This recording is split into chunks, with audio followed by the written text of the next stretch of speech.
በስመ አብ ወወልድ ወመንፈስ ቅዱስ አሐዱ አምላክ። የእግዚአብሔር ቤተሰቦች የእመቤታችን የቅድስት ድንግል ማርያም ልጆች በአምላካችን በልዑል እግዚአብሔር ስም እንደምን ሰነበታችሁ? በያላችሁበት ቦታ የእግዚአብሔር ሰላም ይድረሳችሁ። አምላካችን እግዚአብሔር በረድኤት ስለጠራንና ለዚህ አገልግሎትም ስለመረጠን ለስም አጠራሩ ከዘላለም እስከ ዘላለም ድረስ ክብርና ምስጋና ይሆንልን። እግዚአብሔር በረዳን መጠን እንግዲህ በምትኖረን ጊዜ ቀሪውን ጊዜ እንግዲህ አምላካችን እግዚአብሔር በረዳን መጠን ትምህርታችንን እንቀጥላለን። የትምህርታችን ርዕስ ታላቅ አእምሮ ነው የሚለው የትምህርታችን ርዕስ ውጤቱ ነው ታላቅ ሰውነት የሚሆነው። ታላቅ አእምሮ ለታላቅ ሰውነት ያበቃልና ታላቅ ሰውነት ከታላቅ አእምሮ የሚወጣው እግዚአብሔር አምላክ ከሰጠን ነገሮች መካከል ወይም ራሳችንን እንድናስተዳድር ራሳችንን እንድንመራ አድርጎ መፍጠሩ ነው። አንዱ የሰው የእግዚአብሔርን መምሰሉ የእግዚአብሔር ምሳሌ መሆኑ የሚረጋገጥበት የሚታወቅበት አንዱ ማሳያ መንገድ የሰው ልጅ የታላቅ አእምሮ ባለቤት ሆኖ መፈጠሩ ነው እና ከዚህ የተነሳ ምን እንላለን እኛ እግዚአብሔር እሱን መምሰላችን የተረጋገጠበት አንዱ ታላቅ አእምሮ ባለቤት መሆናችን ነው ብለን እናምናለን። ይሄ ታላቅ አእምሯችን ራሱን እግዚአብሔርን እስከ ማወቅ ድረስ ወይም ወደ ማወቅ የሚመራን እና የሚያደርሰን መሆኑ ደግሞ በጣም የሚገርም ነው የሚሆነው። ስለዚህ ታላቅ አእምሮ ቢያንስ ነው እንግዲህ ታላቅ ሰውነትን ሊያመጣ የሚችለው ቢያንስ ነው። በምድር ሳለን ትንሹ ውጤት ታላቅ ሰውነት ነው። ትልቁ ውጤት ደግሞ መላክነት ነው የሚሆነው ማለት ነው። እነዚህ ነገሮች ሁሉ የታላቅ አእምሮ ውጤቶች ናቸው ማለት ነው። እንደው በስፋት ማየት የፈለኩት ዛሬ ማንሳት የፈለኩት ጤናማ አእምሮ እንዲኖረን ከማሰብ አንጻር ነው። እንግዲህ እንደምታውቁት የዓለም አስተሳሰብ አሁን ጤነኛ ነው ማለት ይከብዳል።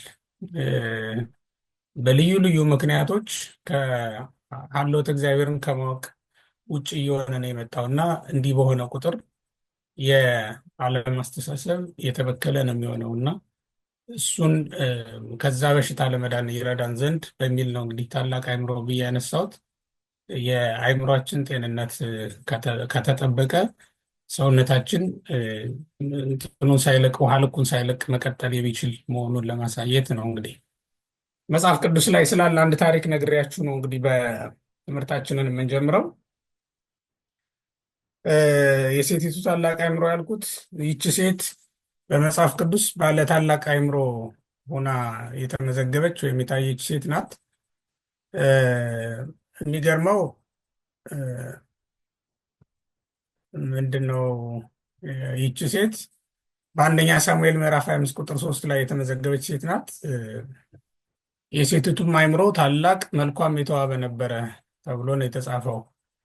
መጽሐፍ ቅዱስ ሲመዘግብላት የዚችን ሴት ታላቅነት ከመልኳ መዋብ ይልቅ አስቀድሞ የመዘገበው ምኗን ነው? የሴቲቱን ታላቅ አእምሮ የመዘገበው ማለት ነው። ምክንያቱም በመልክ የተዋቡ ግን በአእምሮ ደግሞ ደከም ያሉ ሰዎች ነበሩ በምድር ላይ። ምንም አልጠቀሟትም፣ ለምድራችን ያመጡላት ነገር የለም እና ከነዚያ በተለየ ሁኔታ ይቺ ሴት ያመጣችው ሰላም ያመጣችው እርቅ ግን የሚገርም ስለነበረ መልኳም የተዋበ ነበረ የሚለውን በኋላ ነው ያመጣው ማለት ነው። ትክክለኛው አካሄድ ይሄ ነው የሚሆነው ማለት ነው። የሰው ልጅ አእምሮ ነው የሚቀድመው፣ ከዚያ ሲቀጥል ደግሞ ሌሎች ነገሮች ይቀጥላሉ። ይሄ ውጫዊ የሆነው ነገር ከዚያ ቀጥሎ ሊገለጥ የሚችል ነው የሚሆነው ማለት ነው። ስለዚህ ነው የሴቲቱ አእምሮ ታላቅ ነው፣ መልኳም ደግሞ የተዋበ ነበረ ብሎ ነው የገለጻት። በሰዎች ዘንድ ታላቅ አእምሮ የተሰጣቸው ሰዎች አሉ። የአእምሯቸው ታላቅነት ባወቁት እውቀት የሚለካ ሳይሆን በተረዱት እውነት የሚመዘን ነው የሚለው። እንደዛ ባይሆን ኖሮ ታላቅ አእምሮ እንዳላት ከተነገረላት ሴት ከአቢግያ ይልቅ ታላቅ አእምሮ ሊኖረው የሚችለው ባሏ ናባል ነበር እንጂ እሷ አልነበረችም ይላል። በዛ ወቅት በጣም በእውቀቱ የታወቀ ሰው ነው ናባል፣ ግን ደግሞ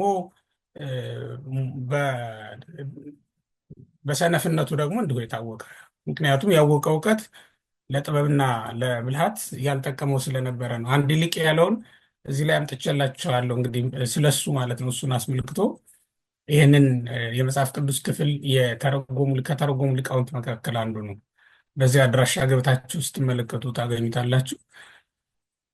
ናባል ማለት በጣም ከፍተኛ የሆነ የሕግ እውቀት የነበረው ሰው እንደነበረ አንድ ሊቅ ሲመሰክር የእውቀት ቁልፍ የነበረው በሕግ የተካነ ሰው ይለዋል። ስኪልድ ኢን ዘ ሎው ሁ ሃድ ዘ ኪ ቱ ኖውሌጅ የሚባል አይነት ሰው ነው የነበረው ማለት ነው በዚያ ዘመን። እና ስለሱ ሲነገር በጣም የሕግ ሰው የተማረ ሰው ነው። ግን ደግሞ የህይወቱን የሚያኖርበትን ከህይወቱን ከአደጋ የሚያወጣበትን የመውጫ በር የማያውቅ ቀኝና ግራውን የማያውቅ የነበረ ሰው ነው ማለት ነው። በዳዊት ላይ የንቀት ቃልን ይናገር የነበረ ሰው ነው። ወቅቱንና ሁኔታውን ማየትና መዋጀት ያልቻለ ሰው ነው የነበረው ማለት ነው። አቢግያ ህይወቱን ባትታደግለት ኖሮ በወቅቱ ሊደርስበት የሚችለውን እንኳ መከራ የማያውቅ የሚበላና የሚጠጣ ዝም ብሎ እንዲሁ ሰክሮ ደስታውን ሁሉ በወይን ጠጅ ላይ መሰረት አድርጎ ይኖር የነበረ ሰው እንደነበረ ነው እንግዲህ ታሪኩን ስትመለከቱ የምትረዱት ማለት ነው። ከአፉ የስንፍና ቃል ነው የሚወጣው። ሁልጊዜ በመብላትና በመጠጣት ብቻ የሚኖር ሰው ከአፉ የስንፍና ቃል አይጠፋም እና የስንፍና ቃልን በመናገሩ የስድብ ቃልን በመናገሩ ምክንያት ነቢዩ ዳዊት እንኳን እሱን ከቤቱ ወንድ ልጅ አይገኝም ብሎ ነበር የወሰነው ማለት ነው። ይህን ቀደም ሲል የተጠቀሰውን የመጽሐፍ ቅዱስ ክፍል ስንመለከተው እንደዚያ ነው የሚያሳየን። እንዲህ ብሎ ምሎ ነው የነረደው። አቢግያ ደግሞ በተቃራኒው የሚገርመው ነገር ዳዊትን ምን ትለው ነበር? አንተ የምትዋጋው የእግዚአብሔር ጦርነት ነው እንጂ አንተ አይደለም ብላ ታምን ነበር ማለት ነው። ለዳዊት ሂዳ ያለችው ይህን ነው። አንተ የምትዋጋው የእግዚአብሔር ጦርነት ነው ብላ ተናገረች ይላል። በዚያ ወቅት የነበረውን ነገር እሷ በደንብ ተረድተዋለች። እሱ ግን ይህንን ነገር ሁሉ ያላወቀ ሰው ነው የነበረው። ታላቅ አእምሮ ያላቸው ሰዎች የዓለምን ሁኔታ ቀድመው ነው የሚረዱት። በዓለም እየተከሰተ ያለውን ነገር እየሆነ ያለውን ነገር ቀድመው ይረዱና ለራሳቸው የአደጋ ጊዜ መውጫ በር ያዘጋጃሉ ማለት ነው። ታላቅ አእምሮ ሲኖር ነው ይሄ ሊሆን የሚችለው። በዓለም ውስጥ ያለውን ነገር ያለው ማዕበል እንዳያጠፋቸው ከመሆን የሚድኑት ማለት ነው። ከሰማይ እሳት ቢወርድ እንዳይበላቸው፣ ከሰማይ ንፍር ውሃም ቢወርድ ደግሞ እንዳያሰጥማቸው መሆን የሚችሉበትን መንገድ ያውቁታል ታላቅ አእምሮ ያላቸው ሰዎች። እና ታላቅ አእምሮ በጣም ወሳኝ ነገር ነው። ትልቅ ሀብት ነው። ለሰው ልጅ ከሚያስፈልጉ ነገሮች መካከል አንዱ ነው ማለት ነው። አቢግያ እንዲህ አይነት ሰው ነበረች ነው። ይሄ ለዚህ ነው እንደውም ካወቀችው እውቀት ይልቅ የተረዳችው እውነት ነው በጣም የሚገርመው ነገር ያልኳችሁም ለዚህ ነው። ቀደም ሲል የታላቅ አእምሮ ባለቤቶች ማለት ካወቁት እውቀት በላይ የተረዱት እውነት ነው በጣም የሚያስገርማችሁ ማለት ነው። ለዚህ ነው ይሄ ሊቅም ሲመሰክርላት ምንድን ነው ያለው? ሺ ዋዝ ቬሪ ዋይዝ ነው የሚለው to understand the word of faith and she was respectable to carry out what she understood ነው የሚለው። ይቺ ሴት በጣም የተረዳችው እውነት የሚገርም ነው የነበረው እና በተረዳችው እውነት ነው ተመዝና ይቺ ሴት ባለ ታላቅ አእምሮ ተብላ የተነገረላት። ይሄ ታላቅ አእምሮዋ እሷን ብቻ አይደለ የነቢዩ ዳዊትን ራሱ ጥፋት ከማድረስ አድኖታል፣ ወይም የሰው ደም ከማፍሰስ ታድገዋለች እና በዚህ ምክንያት ያመሰግናታል ማለት ነው ዳዊት።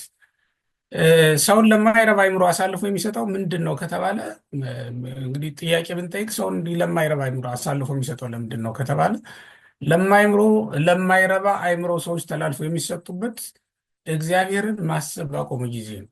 እግዚአብሔርን ማሰብ ባቆሙ ጊዜ ነው። ይህንን ቅዱስ ጳውሎስ እንዳስተማረው ነው። እግዚአብሔርን ለማወቅ ባልፈለጉት መጠን ነው የሚለው። እግዚአብሔርን ለማወቅ ባልፈለጉት መጠን የማይገባውን ያደርጉ ዘንድ ለማይረባ አእምሮ አሳልፎ ሰጣቸው ነው የሚለው።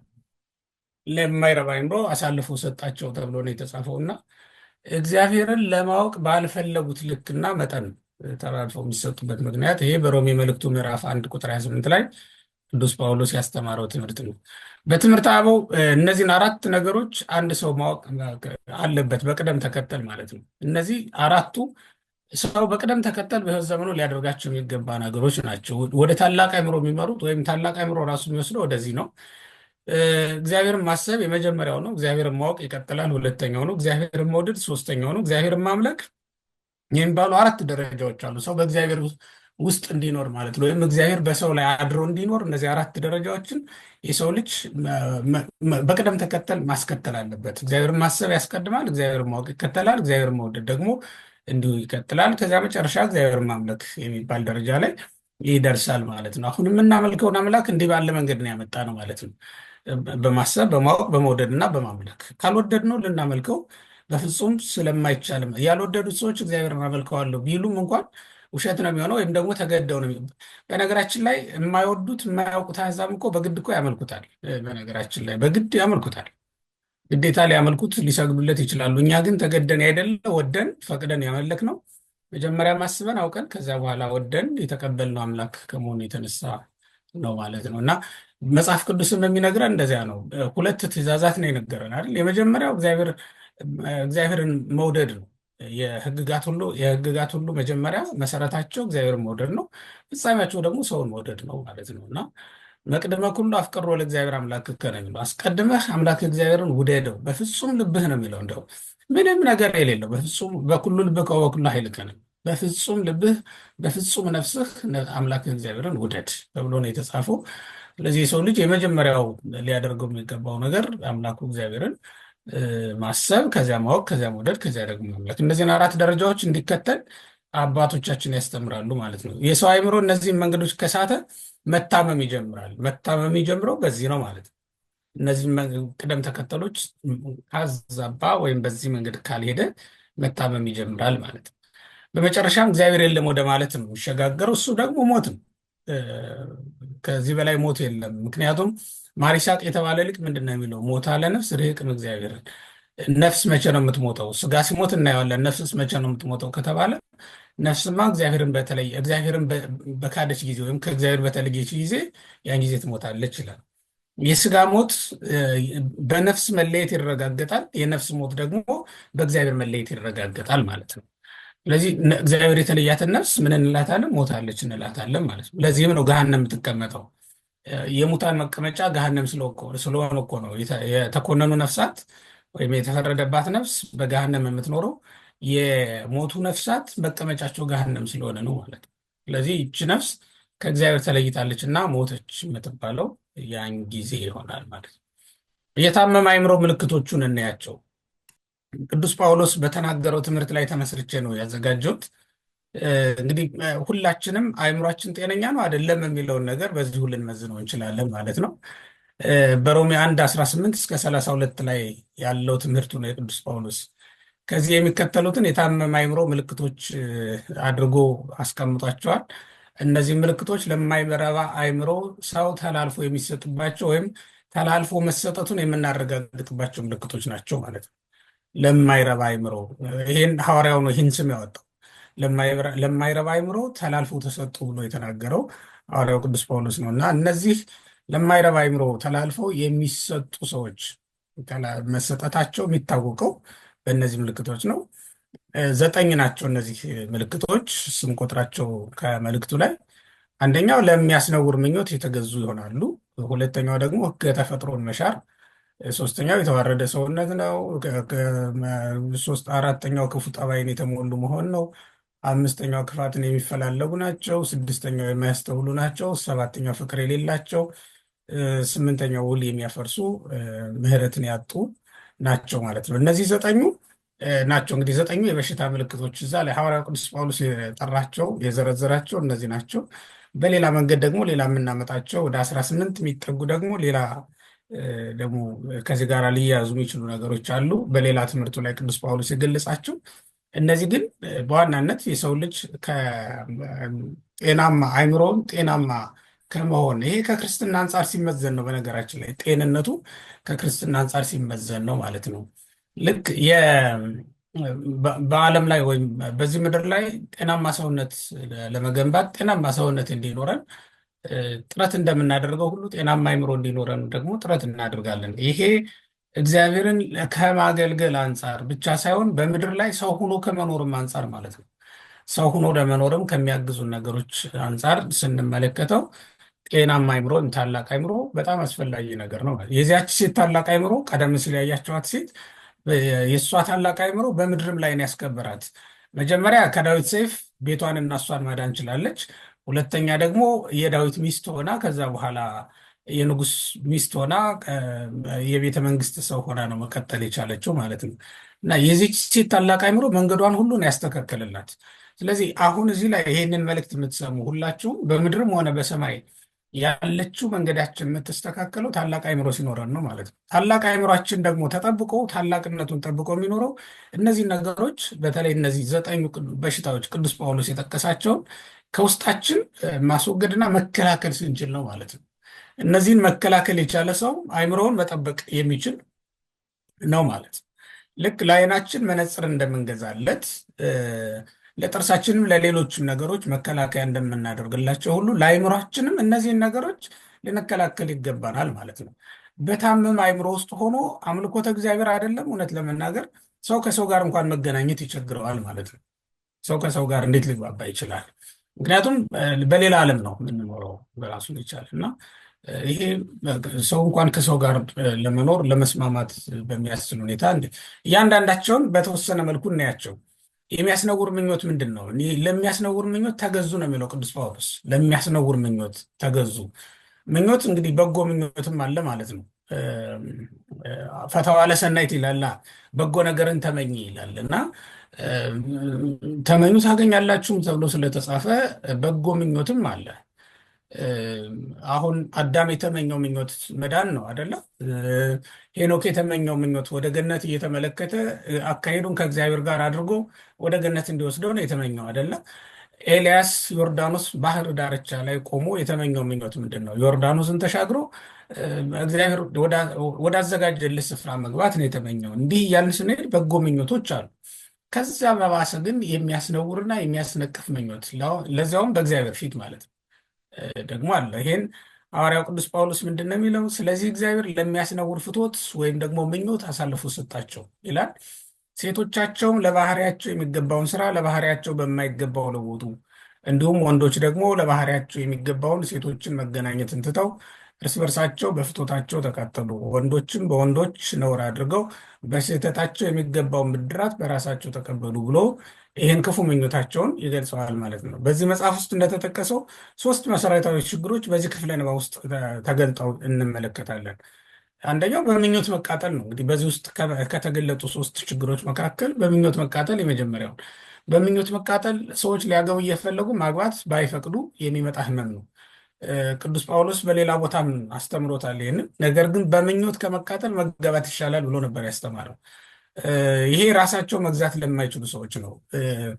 ክፉ ምኞት በውስጡ ለሌለችበት ሰው ባያገባም መኖር ይችላል። ግን ክፉ ምኞት በውስጡ አለች። እሷን እንዳለ ይዞ ደግሞ ራሱን መግዛት ካልቻለ የሰው ልጅ ምንድን ነው? ክፉ ምኞት ሁሉም ላይ ሊኖር ይችላል። ግን ራስን በመግዛትና ባለመግዛት ነው ልዩነት የሚፈጠረው ማለት ነው። ይሄ ማለት እሳት በምድር ላይ አያስፈልግም አይባልም አይደል? ባይሆን የምንቆጣጠረው እንዲሆን እሳትን ቤታችን ውስጥ እንጠቀምበታለን። ግን የምንጠቀመው ልንቆጣጠረው በምንችለው ልክ ነው። በሰውነታችንም ውስጥ ክፉ ምኞት በጻድቃንም በኃጥአንም ዘንድ እኩል ክፉ ምኞት በሁሉም ዘንድ አለ። በመነኮሳትም በዓለማውያንም ዘንድ ክፉ ምኞት በሁላችንም ዘንድ ይኖራል።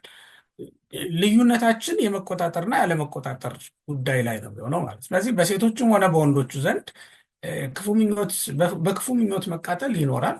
ግን ደግሞ ሰው የእግዚአብሔርን ፈቃድ ፈጽሞ ያችን ክፉ ፈቃዱን ክፉ ምኞቱን ማስወገድ እንዳይችል ደግሞ አንዳንድ ጊዜ በትምህርት ሰበብ ሊሆን ይችላል፣ በዓለማዊነት ሰበብ ሊሆን ይችላል፣ በዘመናዊነት ሰበብ ሊሆን ይችላል።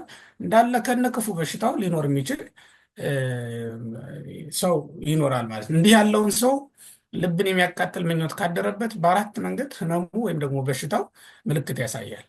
በሽታው ይሄ የክፉ ምኞት የሚባለው በሽታ በ4 መንገድ ምልክት ሊያሳይ ይችላል። አንደኛው ወደ ሴት ወይም ወደ ወንድ መመልከት ነው፣ ያበዛል። ሁለተኛው ደግሞ ከሴቶች ጋር ወይም ከወንዶች ጋር መዋልና ማውራት ያስደስተዋል። ሶስተኛ ቀን በልቡ የተመኛትን ሴት ወይም ደግሞ የተመኘችው ወንድ ጋር ሌሊት በህልሙ ሩካቤ ሊፈጽም ይችላል። ከሴት ጋር የሚያመነዝር ግን አእምሮ የጎደለው ነው እንዲል መጽሐፍ ይሄንን ሳያውቅ ያንን ነገር ሊያደርግ የሚያስብ ወይም ደግሞ ሊያደርግ የሚችል ይሆናል ማለት ነው። ግን መጽሐፍ ቅዱስ ይሄን በእጅጉ እንደሚያወግዘው የምትመለከቱት ከሴት ጋር የሚያመነዝር ይሄ ማለት ለሴቶቹ ደግሞ ከወንድ ጋር ተብሎ ሊነበብ የሚችል ነው። አእምሮ የጎደለው ነው። እንዲሁም የሚያደርግ ደግሞ ነፍሱን ያጠፋታል ተብሎ ነው የተጻፈው ማለት ነው።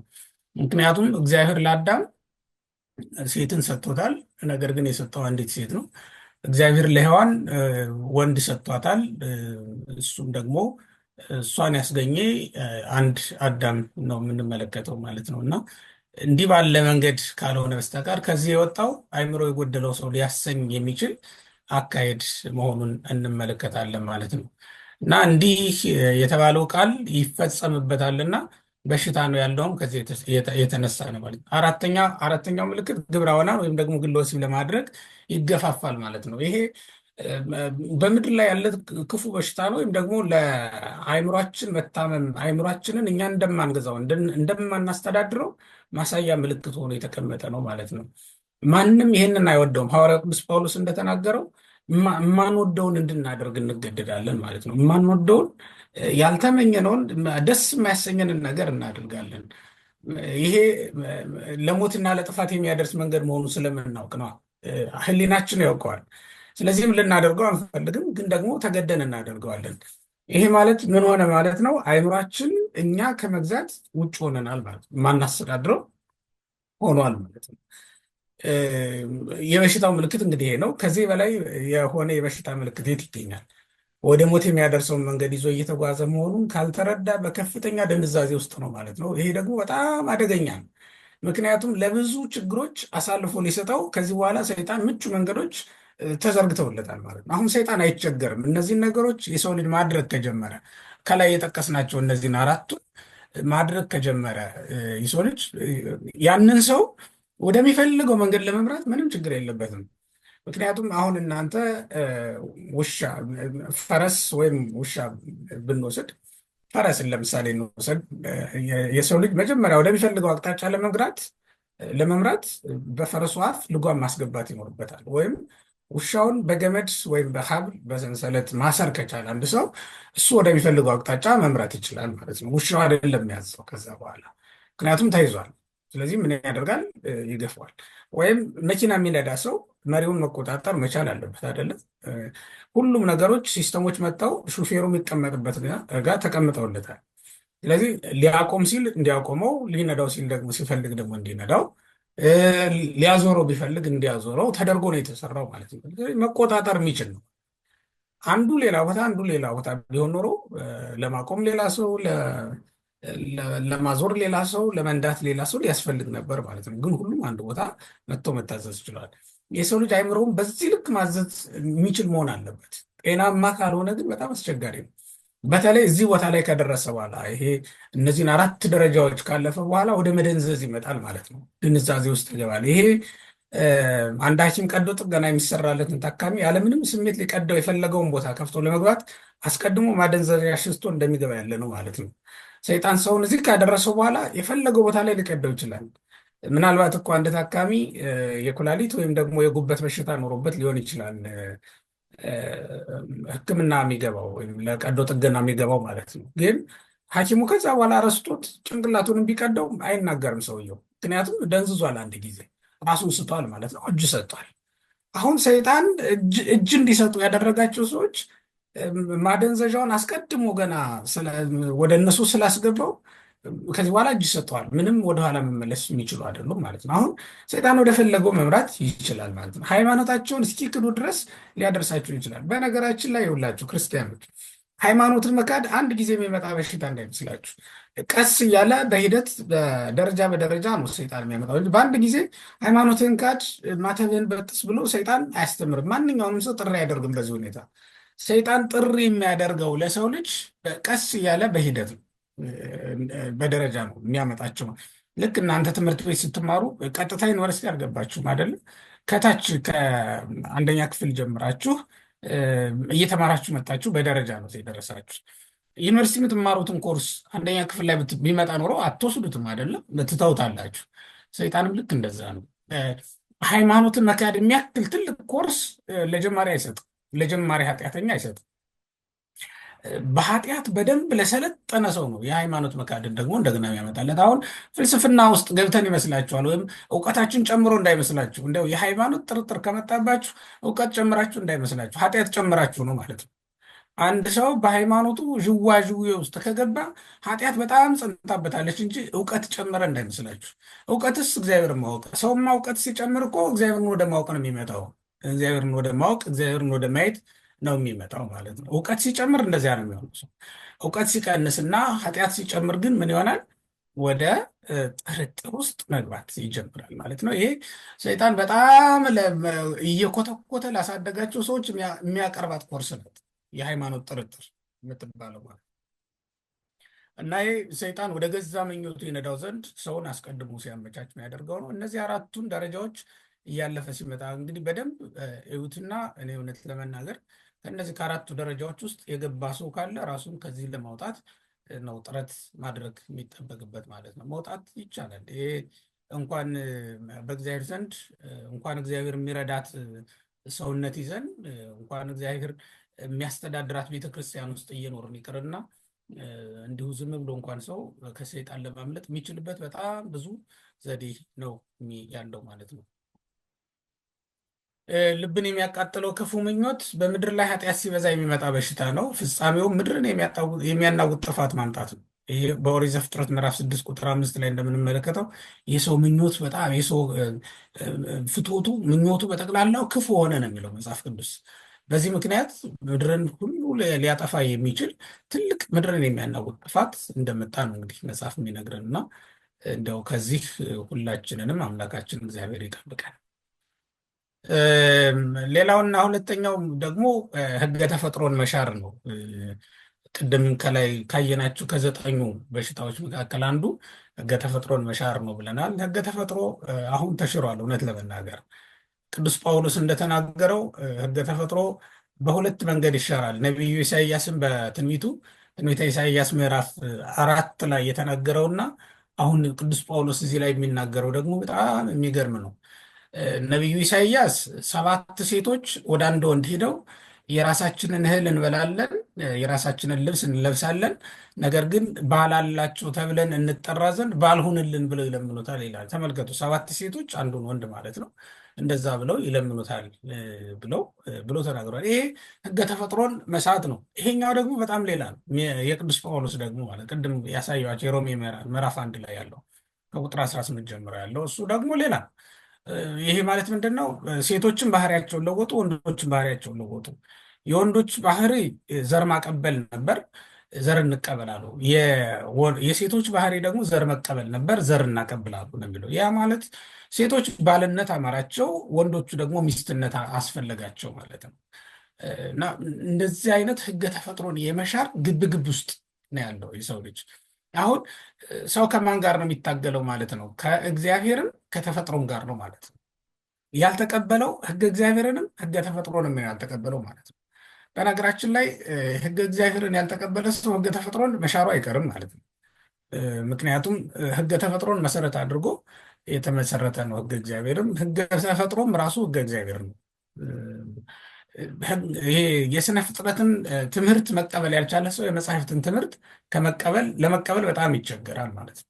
እና ሕገ ተፈጥሮ በእነዚህ ሁለት መንገዶች ኢሳይያስ በተናገረው እና ቅዱስ ጳውሎስን በተናገረው በእነዚህ ሁለት መንገዶች የተሻረ ይሆናል። በኢሳይያስ የተናገረው ግልሙትና ነው፣ ምንዝርናም ነው። በዚህ በጳውሎስ የተነገረው ደግሞ ርኩሰት ነው። ጨርሶ ደግሞ ይሄ በጣም ትልቅ ርኩሰት ነው ማለት ነው። እና የሰው ልጅ በእነዚህ ሁለት ችግሮች ሕገ ተፈጥሮን ጠብቆ መኖር እየተሳነው ነው። ይሄ ደግሞ ከሌላው ፍጥረት ሁሉ የተለየ ያደርገዋል ሰውን። በተጨማሪም የሴትና የወንድ ሩካቤ መፈጸም ሕገ ተፈጥሮ ነው። እንግዲህ ሴትና ወንድ ሲገናኙ ሕገ ተፈጥሮ ነው። እንደው በኢሳይያስም እንደተጻፈው ዝሙትም እንኳን ቢሆን ማለት ነው ከሴት ከወንድ ጋር ቢገናኝ ይሄ ሕገ ተፈጥሮን እንጠብቋል። ሕገ እግዚአብሔርን ነው የሚሽረው። ትዳርም ሕገ ተፈጥሮ ነው። ደግሞ ይሄ ሕገ እግዚአብሔርንም ጠብቀን የምንፈጽመው ነው ማለት ነው። ከተቻለ በድንግልና ጸንተው በመኖር ደግሞ ከተፈጥሮ ሕግ በላይ ሆኖ መኖር ይቻላል ማለት ሰው ከተፈጥሮ ሕግም በላይ ሆኖ መኖር ይችላል። ምክንያቱም ሕገ እግዚአብሔር ከተፈጥሮ ሕግ በላይ ስለምታደርግ ማለት ነው። ከተፈጥሮ ሕግ በላይ ሆኖ የሚኖር ማን ነው ካላችሁኝ፣ በድንግልና ጸንቶ የሚኖር ሰው ከተፈጥሮ ሕግ በላይ ነው ሆኖ የሚኖረው። በተፈጥሮ ሕግ ደግሞ ጸንቼ ልኖር ካለ ትዳር ነው የሚመሰርተው ማለት ነው። ወደ ትዳር ነው የሚገባው። ከዛ ውጭ ከሆነ ግን ሕገ እንስሳ ነው። ከዚያ ሲከፋም ህግ አራዊት እየሆነ ነው የሚሄደው ማለት ነው። እና የሰው ልጅ ህገ እግዚአብሔር አለው፣ ህገ ተፈጥሮ አለው። ከዚያ ደግሞ ከወረደ በጣም ሌላ ችግር ውስጥ ይገባል ማለት ነው። እና እነዚህ አይነት መንገዶች ይኖሩታል። ሌላው የእግዚአብሔርን እውነት በሐሰት መለወጥ ነው። የእግዚአብሔር እውነት አምላክነቱ ነበረ። እኔ አምላክ እግዚአብሔር ነኝ፣ ከኔ በቀር ሌላ አምላክ አታምልክ ተብሎ በኦሪት ዘጸአት ምዕራፍ 20 ላይ እንደተነገረው አምላካችን እግዚአብሔር ከሱ በቀር ሌላ አምላክ እንደሌለ ነግሮናል። እሱ ራሱ እኛም የምናምነው ከሱ በቀር ሌላ አምላክ የለም ብለን ነው። ይህንን ለውጠው አምላክነቱን ክደው የሚኖሩ ደግሞ አሉ። በዚህ ዘመን አምልኮተ እግዚአብሔር የኋላ ቀርነት ምልክት ሆኖ ነው የሚታየው። በተለይ አሁን በምትኖሩበት ዓለም የኋላ ቀሮች ምልክት ሆኖ እስከ መታየት ደርሷል አምልኮተ እግዚአብሔር ማለት ነው። እና በእግዚአብሔርም ላይ የስድብ ቃል እስከ መናገር ድረስ የንቀትና የስድብ ቃል እስከ መናገር ድረስ የደረሱ ዓለማት አሉ። ይሄ በዮሐንስ ራእይ ላይ ተጽፏል። ዝም ብሎ የመጣ እንዳይመስላችሁ። በነገራችን ላይ ቅዱሳት መጻሕፍት እንዲህ አይነት የስንፍና ቃል የሚናገሩ ቃላቸው ለጆሮ የሚኮረኩር እንደ ጭንቁር የሚባላ መሆኑን አስቀድሞ ነግሮን። ይሄ ማለት ምን ማለት ነው? በዮሐንስ ራእይ ምዕራፍ 13 ላይ ስትመለከቱት የዮሐንስ ራእይ ምዕራፍ 13ን ብትመለከቱ የስድብ አፍ ተሰጠው ነው የሚለው። አውሬው የስድብ አፍ ተሰጠው፣ በእግዚአብሔርና በመቅደሱም ላይ የስድብ ቃልን ተናገረ ነው የሚለው እና በእግዚአብሔርና በመቅደሱ ላይ የስድብ አፍ አፉን ይከፍት ዘንድ የስድብ አፍ የተሰጠው አውሬ ነው የሚመጣው። አሁን ወደፊት የሚመጣው ማለት አሁን በግለሰብ ደረጃ ነው የምትሰሙት እግዚአብሔር የለም የሚለው። ወደፊት ደግሞ ዓለም አንድ ሆኖ በአንድ ድምፅ እግዚአብሔር የለም የሚለውን ቃል ሲያስተጋባ ወይም ሲዘምር መዝሙር አድርጎ ሲዘምረው ልትሰሙት ትችላላችሁ። እያየን እየሰማን ነው። በእርግጥ አሁን በአንዳንድ ቦታዎች ላይ ከተማችን አሁን በሰሞኑ እንኳን የተቃጠለችው ካሊፎርኒያ ከተማችን ጋድለስ ናት ብላ ነበር አይደለም ብለው ነበር እነሱ። በቃ አምላክ የለሽ ከተማ መመስረት ነው የሚፈልጉት። በቃ የፈጣሪ መኖር ነፃነታቸውን የሚገፋቸው ነው የሚመስላቸው ማለት ነው። ግን እውነት ለመናገር የሰማይ መኖር ምድርን ነፃነት አልባ አድርጓታል ወይስ ጠብቋታል ብላችሁ ታምናላችሁ? የሰማይ መኖር ለምድር ጥላ ሆኗታል አይደለ? ወይም ጣራ ሆኗታል እንጂ ምንም ነፃነቷን አላስቀረባትም። ወይም ለስነ ፍጥረት የአይን ማረፊያ ሆኗል እንጂ ምንም የከለከልን ነገር። አሁን ሰማይ ጋረደን የምንለው ነገር አለ እንዴ? ሰማይ አሁን ግርዶሽ ፈጥሮብናል መነሳት ነበረበት ብለን እኮ አናስብም። የቤት ጣራ ቢሆን ልናነሳው እንችላለን። ሰማይን ግን በምን ልናነሳው? በምንም ልናነሳው አንችልም። የደመና መዘርጋት በላያችን ላይ ጫና አድርጎ የሚቆጥረው ሰው አለ እንዴ? ይህን በቃ ጨለማ መጣብን ብለን እንደማይጠቅም ነገር ልንቆጥረው እንችላለን እንዴ? ምክንያቱም ደመናት ባይመላለሱ ኖሮ በሰማይ ላይ ባይዘረጉ ኖሮ ምድር እኮ ደረቅ ናት። ምንም ነገር ከራሷ የሆነ ነገር የላትም። ምድር ለምልማ የምትኖረው ደመናት በሰማዩ ላይ ሲሄዱ ነው። ሁሉም ነገር ለጥቅማችን የተደረገ ነው። የሰማይ መኖር ከሚጠቅመን በላይ ለዓይናችን ማረፊያ ሆኖ ሰማይ ከጠቀመን በላይ ደመናት በላያችን ላይ በመዘርጋታቸው ምክንያት ከምናገኘው ጥቅም በላይ የእግዚአብሔር ሕልውና ጠቅሞናል ወገኖች። ምክንያቱም የእግዚአብሔር ሕልውና መሰረታችንም ነው፣ ከታች ማለት ነው። የውሃ ምንጮች ቢደፈኑብን ወደ ማና ቤት እንላለን? ወደ እግዚአብሔር ካልሆነ በስተቀር። ፀሐይ ብርሃኗን ብትከለክለን ወደ ማና ቤት እንላለን? ወደ እግዚአብሔር ካልሆነ በስተቀር። ስለዚህ ወገኖች የእግዚአብሔር መኖር ሰይጣን ከብዶ እንዲታየን አድርጎ ሊያሳየን ይችል ይሆናል። ግን እንደዛ አይደለም። ዓለም አሁን ወደዚያ እያመራ ነው ያለው። አሁን በግለሰብ ደረጃ የምንሰማውን ወደፊት በዓለም አቀፍ ደረጃ እንዳንድ መዝሙር ሆኖ አንዳንድ ቃል ሆኖ ዓለም ሲዘምረው ልንሰማ እንችላለን። ይሄ ደግሞ የስንፍና መጨረሻ ነው። መጨረሻ ላይ ዓለም በቃ ሲበቃት እውቀቷም ሁሉም ነገር ሲነጥፍባት ምትል። በነገራችን ላይ ዓለም እውቀት ሲነጥፍባት ነው። እውቀት የሚባለው በመጽሐፍ ቅዱስ ጥበብ ነው። ጥበብ ደግሞ እግዚአብሔር ነው። በመጽሐፍ ቅዱስ እንደምትመለከቱት ማለት ነው። በምድር ላይ እውቀት የምንላቸው ነገሮች ስነ ፍጥረትን አንዱን ከአንዱ አድርጎ መኖር እሱ አይደለም እውቀት የሚባለው። ትልቁ ጥበብ ትልቁ እውቀት እግዚአብሔር ማወቅ ስለሆነ ማለት ነው። ለዚህ ምልክቱ እንግዲህ በዓለም በእግዚአብሔር ላይ በግልጥ በአደባባይ መሳለቅ ጀምሯል። በቅርቡ ያየናቸው እንኳን የቅርቦችን ያነሳው የብራዚልን፣ የፈረንሳይን፣ የሰሞኑን የካሊፎርኒያን ማስታወስ በቂ ነው። ምን ምን እንዳደረጉ ሁላችሁም ታውቃላችሁ። ብራዚል ምን አደረገች? የክርስቶስን ምስል ነው ይዛ እየጎተተች በአደባባይ ተሳለቀችበት። ፈረንሳይም ልክ እንደዛው አደረገች የሆነ ነገር። በኋላ እግዚአብሔር ግን እንዴት እንደቀጣቸው አያቸው አይደል? ሊቆጣጠሩት በማይችል አውሎ ነፋስ ሲመታቸው ሊገድቡት በማይችል ወጀብ ይሄ ማዕበል ሲያጥለቀልቃቸው ምንም ያመጡት ነገር የለም። የእሳት ጎርፍ ሲጎርፍባቸው ምንም ማድረግ አልተቻለም። እውነት ለመናገር እሳቱ የተነሳበትን እኮ እንትን ሲያሳዩ እነሱ እንዳሉት እንግዲህ ያቺ አሞራ አስነሳችሁ ተብሎ የተነገረውን እንኳን ስትመለከቱ በዜና በምን ስትመለከቱ በጣም የሚገርም ነው ያለው ነገርና ያቺ እሳት ተነስታ ያቺ እሳት ተጭራ ነው እንግዲህ ያን ሁሉ ከተማ ያቃጠለችው ማለት ነው። ያን ሁሉ ከተማ ያቃጠለችው ያቺ እሳት ተነስታ ነው። ስለዚህ ወገኖች አሁን ዓለም ወደ ምን ደረጃ እየሄደ ነው ካላችሁኝ የእግዚአብሔርን እውነት ወደ መሻር እየሄደ ነው። የእግዚአብሔርን እውነት ወደ መሻር እየሄደ ነው ማለት ነው። ይሄ ደግሞ አሁን እስካሁን ድረስ ያየናቸው በዓይናችን ያየናቸውን ታላላቅ መከራዎች እያመጣ ነው። የሚገርመው ነገር እግዚአብሔር ጥንትም የነበረ ዛሬም ያለ መሆኑን እኮ የምታውቁት ሰዶምና ገሞራን የቀጣ አምላክ በእሳት ዛሬም በእሳት የሚቀጣቸው ሀገሮች አሉ። ያን ጊዜ በኖህ ዘመን ንፍር ውሃ ያወረደውና ምድርን በውሃ እንድትጥለቀለቅ እንድትጠፋ ያደረገ አምላክ ዛሬም በውሃ የሚያጠፋቸው ሀገሮች እየተመለከትን ዛሬም በነፋስ ያን ጊዜ በነፋስ አይደለ ህንፃውን የደረማምሰው በኦሪት ዘፍጥረት ምዕራፍ 11 ላይ የምናገኘውን ህንፃ በነፋስ ነው ያጠፋው እና ያንን ያደረገ አምላክ ዛሬም ነፋሳት የሚታዘዙለት ሆኖ እናገኘዋለን ማለት ነው። ስለዚህ እግዚአብሔር ትናንትም አለ ዛሬም አለ ሁልጊዜም የሚኖር አምላክ መሆኑን በዚህ መረዳት እንችላለን። ግን መጨረሻቸው ጥፋት የሆነባቸው ሰዎች ሐዋርያው እንደተናገረው ማለት ነው መጨረሻቸው ጥፋት ነው አይደለም የሚለው እንደዚያ ስለሆነ ወደ ጥፋታቸው ይመራቸዋል። ቶሎ ብሎ ወደ ጥፋታቸው ይመራቸዋል ማለት ነው። ዓለም ወደ መጨረሻዋ እያዘገመች ያለችበት ሁኔታ ነው የምንመለከተው። በእግዚአብሔርና በመቅደሱ ላይ የሚያመጡት ነገር ወደ መጨረሻው ነው የሚወስዳቸው ማለት ነው። ሌላው የተዋረደ ሰውነት ያላቸው መሆን ነው። ይሄ በጣም ያሳዝናል በእውነት። የተዋረደ ሰውነት እንደመኖር ያለ ሞት የለም በእውነቱ። ምክንያቱም ሰውነት በጣም የከበረ ነገር ነው። ምክንያቱም እግዚአብሔር የለበሰው እኮ ነው፣ የእኛን ስጋ ነው የለበሰው። ሐዋርያው ቅዱስ ጳውሎስ ምን ይላል? በዕብራውያን መልእክቱ ምዕራፍ 2 ላይ ኢነሱ ለዘነሱ መላእክት ነው የሚለው።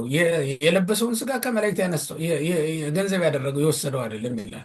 ከኛ ነው የወሰደው። በቃ ይሄ በጣም የከበረ መሆኑ እግዚአብሔር ሊለብሰው ሊዋሃደው ደጅ የጠናው ስጋ እኮ ነው የኛ ስጋ ማለት። በጣም የከበረ ሰውነት ነው ያለን።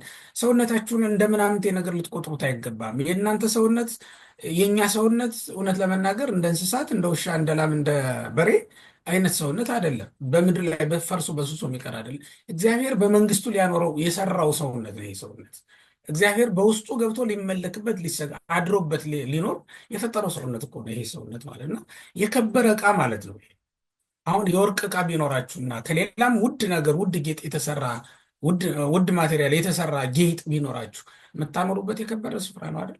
ሰውነታችሁም ልክ እንደዛ ነው እና በተዋረደ ዕቃ አምሳለ ቤታችሁ ልታስቀምጡት አይገባም። የተዋረደ ዕቃ የምታስቀምጡበት ቦታ አለ አይደል? ሸረሪት የሚያደራበት፣ ጫማችሁን የምትጥሉበት እንዲህ አይነት ቦታዎች አሉ። ሰውነታችን ግን እንደዛ አይደለም። ከሁሉም ነገር በላይ ሰውነታችንን ክብር ልንሰጠው ይገባል። ግን በዚህ ዘመን ሰውነት መዋረድ ይገጥማታል ማለት ነው እግዚአብሔር። ምክንያቱም ይሄ ለታመመ አይምሮ አንዱ ምልክት ስለሆነ ነው።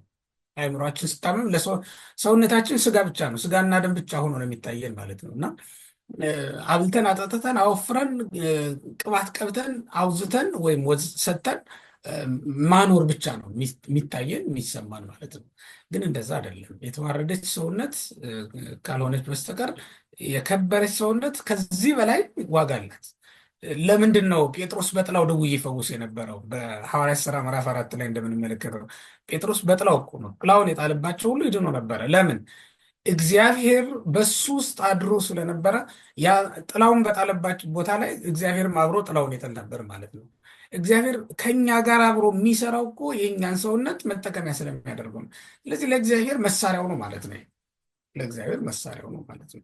እግዚአብሔር በምድር ላይ ልገለጥ ቢል የሚገለጠው እኮ በእኛ ሰውነት ነው እና ለሰውነታችን ክብር በጣም ነው የሚያስፈልጋት። ምክንያቱም የእግዚአብሔር ማደሪያ የእግዚአብሔር መቅደስ ነው ማለት ነው።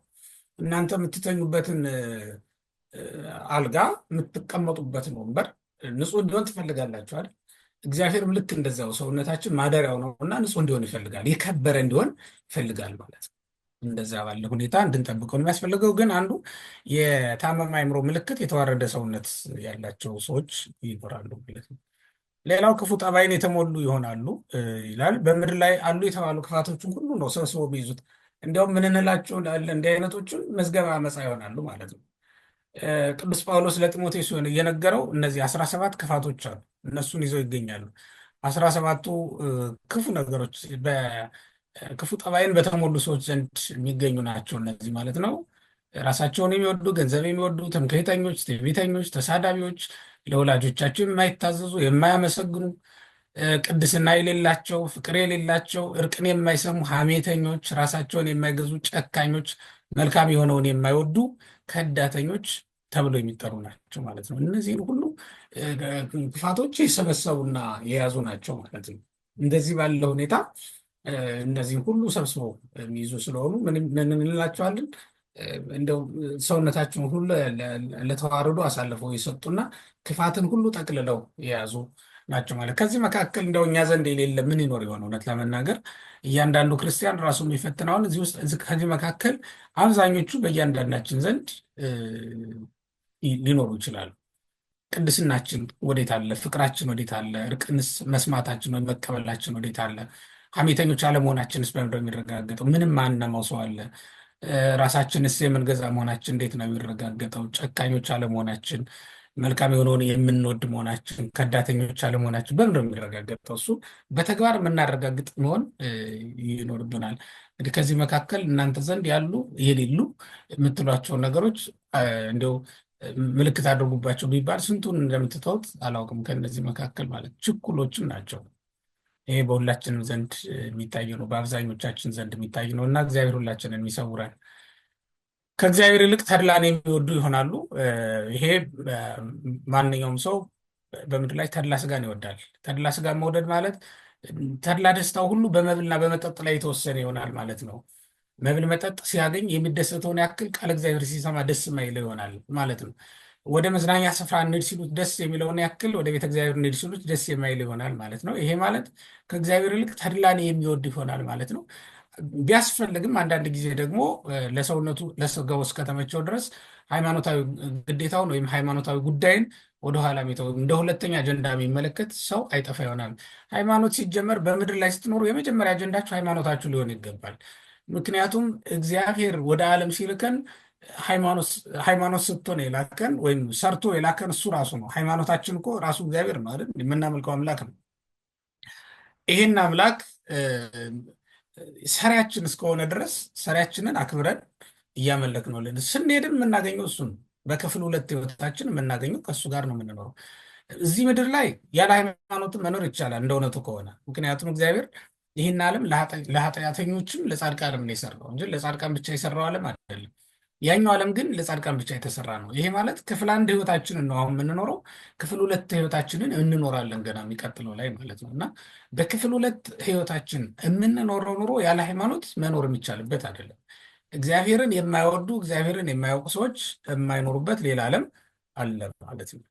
ሌላው ክፋትን የሚፈላለጉ ናቸው። ወይም እንደው ክፋትን ወደው ፈቅደው ፈልገው ያለችበት ድረስ ሂደው የሚሰሯት ናቸው ማለት ነው። ይሄ ማለት ምንድን ነው? በኑሯቸው ሁሉ ለከንቱ ነገር የሚደክሙ ከንቶዎች ናቸው ማለት ነው። ምድሩን የሚሰራ ሰው እንጀራ ይጠግባል፣ ለከንቱ ነገር የሚሮጥ እርሱ አእምሮ የጎደለው ነው ብሎ ቅዱስ መጽሐፍ የሚናገርላቸው እንዲህ አይነቶቹ ናቸው። ይሄ ለከንቱ ነገር ሲሮጡ የሚኖሩ ናቸው ማለት ነው። ለበጎ ነገር መትጋት ስላልተቻላቸው እንጀራ የተባለውን ቅዱስ ቁርባንን ሳይጠግቡ ነፍሳቸው እንደተራበች ትኖራለች። መትጋታቸው ሁልጊዜ ለከንቱ ነገር ስለሆነ ከቅዱስ ቁርባን ርቀው ነው የሚኖሩት።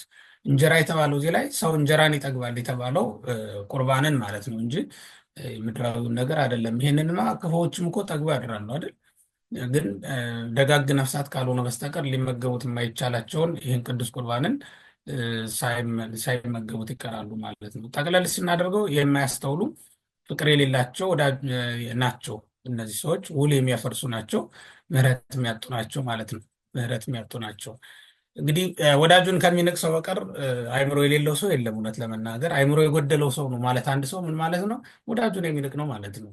አስተዋይ ወይም ደግሞ አእምሮ ያለው ሰው ማን ነው ከተባለ ደግሞ ዝም የሚል ወይም በዝምታ ውስጥ የሚኖር ሰው አስተዋይ ሰው ይባላል ማለት ነው። እና እነዚህን ሁሉ ነገሮች በማየት ሰውነታችንን ወይም አእምሯችንን መጠበቅ ይኖርብናል ማለት ነው። የዚህ ሁሉ ክፋት ውጤቱ ምንድን ነው ሊሆን የሚችለው? አሁን ድምር ውጤቱን ደግሞ ይሄ ሁሉ ችግር ድምር ውጤቱ ምንድን ነው ሊሆን የሚችለው ካል አንደኛው ሰዎችን መቆጣጠር ለማይችሉት ጭንቀት አሳልፎ መስጠት ነው የዚህ ሁሉ ድምር ውጤት። የሚገርማችሁ በተለያየ ደረጃ ላሉ ሰዎች ነው እንግዲህ ጭንቀት በምንም በምን ሊቀርብላቸው የሚችል ነገር አይደለም። አሁን ከታናሽነታችን ጀምሮ ስትመለከቱ በየትኛውም ቦታ ላይ የሚያስጨንቁን ነገሮች እጅግ በጣም ብዙ ናቸው። በምን እንደሚጨንቁ ሳያውቁ ሲጨነቁ ይቆዩና ምንድን ነው የሚያስጨንቀኝ ብለው ሲያስቡ የሚያስጨንቃቸውን ነገር ፈልገው ሊያገኙት ሁሉ ይችላሉ። ነገር ግን እምነት የሌለው ሰው ከመጨነቅ ሊያወጣው የሚችል ምንም ነገር ስለማያገኝ ሁልጊዜም ሲጨነቁ ይኖራሉ። እውነት ለመናገር በሃይማኖት ውስጥ እየኖርን እኛም እኮ እንጨነቃለን። ግን ለምን ከተባለ የመጽሐፍትን ቃል ስለማንሰማ ነው። አንድ ክርስቲያን ተጨነቀ ከተባለ ሶስት ነገሮች ጎድለውታል ማለት ነው። አንደኛ የመጽሐፍቱን ቃል አይሰማም።